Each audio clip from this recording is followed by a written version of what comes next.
Oddly enough, stories by Bruce Coville. Duffy's Jacket Part 2.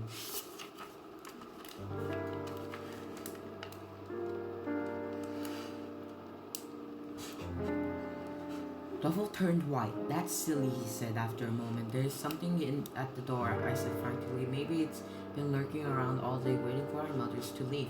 Maybe it's been waiting for years for someone to come back here. Scratch, scratch. I don't believe it, said Duffy. It's just the wind moving. It's a branch. I'll prove it. He got up and headed for the door, but he didn't open it. Instead, he peeked through the window next to it. When he turned back, his eyes were big as the hard-boiled eggs we had eaten for supper. There's something out there, he hissed. Something big. I told you, I cried. Oh, I knew there was something there. Andrew, are you trying to scare me? Said Mary. Because if you are... Scratch, scratch. Come on, I'm said, grabbing her hand. Let's get out of here. I started to lead her up the stairs. Not there, said Duffy. If we go up there, we'll be trapped. You're right, I said. Let's go out the back. The thought going outside scared the daylights out of me, but at least out there, we would have somewhere to run inside. Well, who knows what might happen if the thing found us inside. We went back into the kitchen. I heard the front door open. Let's get out of here, I hissed. We scooted out the back door. What now, I wonder, looking frantically. Oh, the barn, he said, whispered Duffy. We can hide in the barn. Good idea, I said, holding Mary easy by the hand. I led the way to the barn, but the door was held shut with a huge padlock. The wind was blowing harder, and it's not hard enough to hide the sound of the back doors of the house opening then slamming shut. Quick, I whispered. It knows we're out here. I sneaked around the front. I'll never expect to go back into the house. Mary and Duffy followed me as I led them into the hedge. I caught a glimpse of something heading toward the barn. I swallowed nervously. It was big, very big. I'm scared, whispered Mary. Shh, I hissed. We can't let it know where we are. We slipped through the front door. We locked it just like people always do in the movies. The good what would do. I couldn't figure since it was something really happened to get it would just break the window and come in.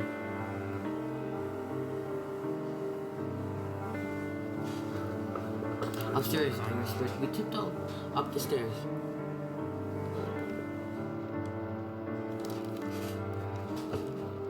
When we were in our bedroom.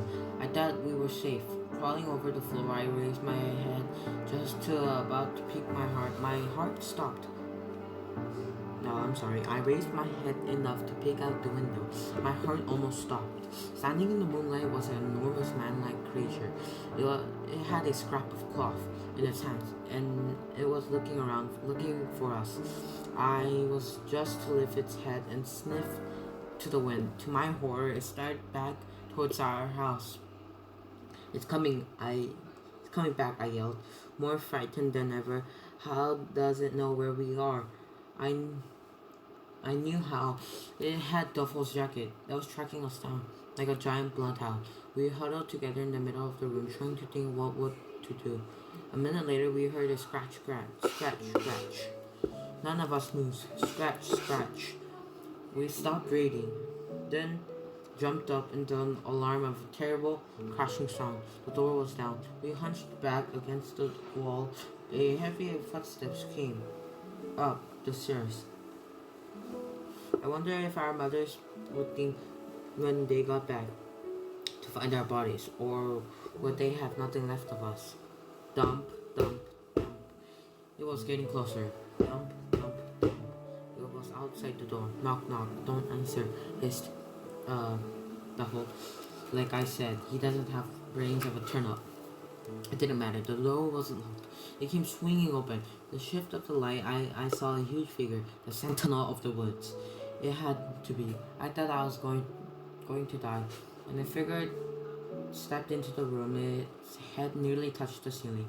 Mary squeezed my side, tighter than a tick of a dog's ear. The huge creature sniffed the air. It turned to our direction. Its eyes seemed to glow.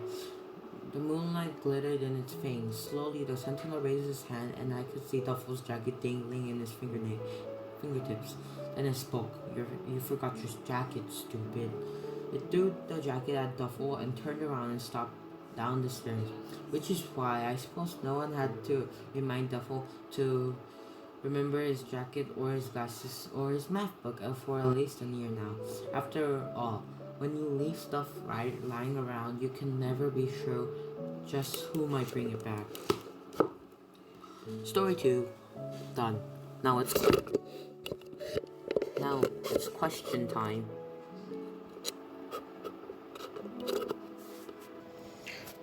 First is, if you guys please, it's your choice, but please write a summary of 3 sentences, but I write a lot, so about Duffy's jacket. So the summary about it. Next is, what is the question number 1 is, what is the main character's name?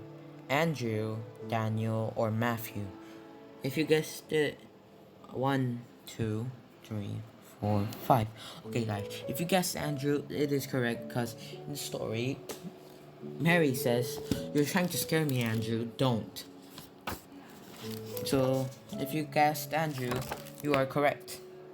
Next question.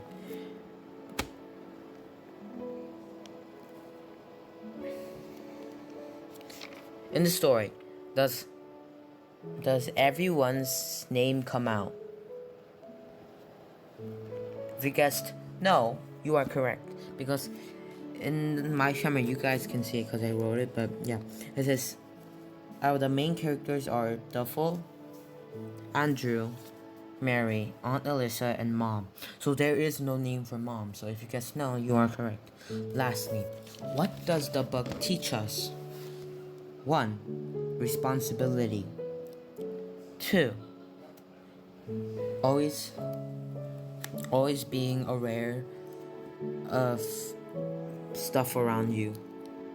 3. Always lock your doors and stay away from strangers. If you guessed be responsible, you are correct, because Duffy, it says at the end, you can never know who might bring your lost stuff. So if you guys like this video, then please like and subscribe. Thank you guys for watching.